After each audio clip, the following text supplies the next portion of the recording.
There are no subtractions and divisions in our mind. There is only addition and multiplication. I will just remove negative thoughts and I will have positive thoughts. All the best, it's not going to work. It's just that you need to pay little attention as to how it functions. You will see there is a distinction between what is you and what you have gathered.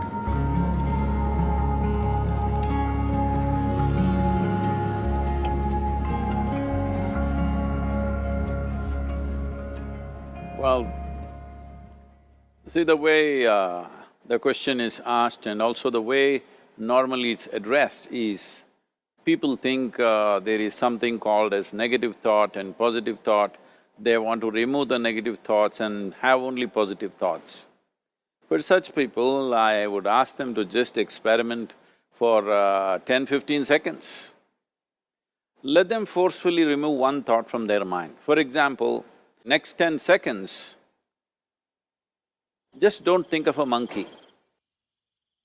Try not to think of a monkey for next 10 seconds. You will see you will be full of monkeys.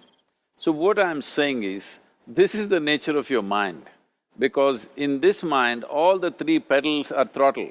There is no brake, there is no clutch. Whatever you touch, it will only go faster. In this kind of mind, people have been taught from moral teachers and religious teachers, do not think about bad things. Well, since then it's been a full-time job.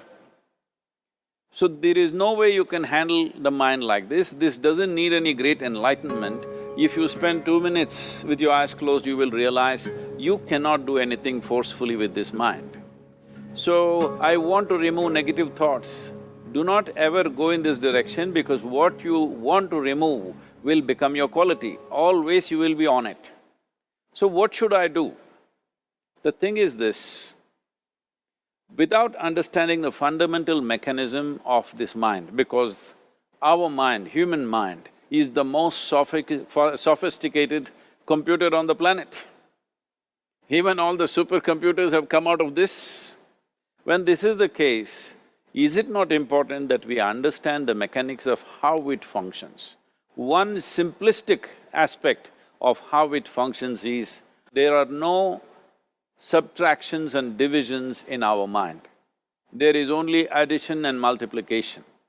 If you try to do something with it, it will say one more. If you try hard, it will multiply into many more.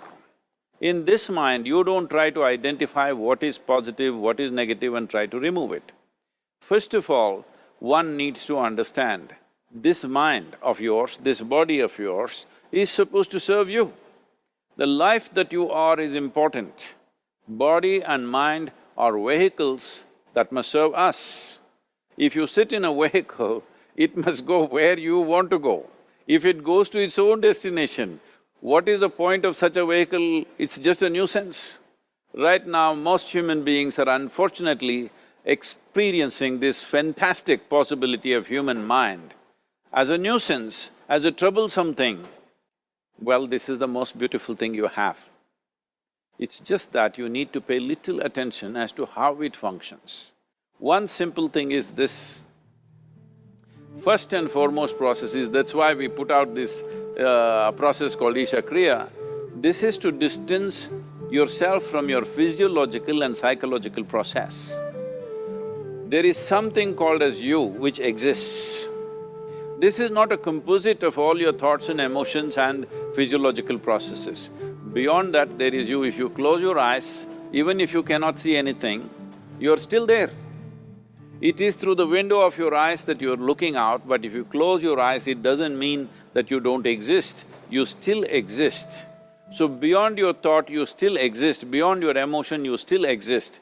So that you, the life that you are, this has to come into your experience. Why is it that you're not allowing that to come into your experience, which is the most significant aspect of who you are? Who you are right now, the most significant aspect is, you and me are alive right now, this is it. What I'm thinking, what you're thinking is not the important thing. We are alive right now, that is the important thing. So, it is important that you focus on this fundamental sense of aliveness within you, and then you will see there is a natural distance between you and your thought process. Once there is a distance between your psychological process and your physiological process, this is the end of suffering. Because there are only two kinds of suffering that human beings go through, physical suffering and mental suffering. Once you create a little space between you and your mind, between you and your body, this is the end of suffering. This is something every human being has to experience and know, otherwise thinking I will just remove negative thoughts and I will have positive thoughts, all the best, it's not going to work 100%, it's not going to work because nobody can remove it, they can avoid it for some time. So when negative thoughts come, you say Ram Ram, Shiva Shiva, whatever you want, but this is just avoiding, it's not gone. The moment you stop that, it will pop back with great force, otherwise it'll come back in your dreams. So it's very important, first of all you need to understand your anger, your resentment, your fear, your anxieties, the negativity that you generate. Generally resentment, anger, it is always directed towards somebody. But we need to understand this is poisons that we are drinking and expecting somebody else to die. Fortunately, life doesn't work like that. If I drink poison, I die. If I drink poison, you don't die. So, we need to understand this. When I say poison, today you can have yourself chemically analyzed. Right now, what is your blood work, what it says? 5 minutes of intense anger, check your blood work and see, there will be lots of negative elements in it, literally you're poisoning yourself. So, do you want to poison yourself? Definitely not. Now the very question is coming from certain helplessness, what shall I do?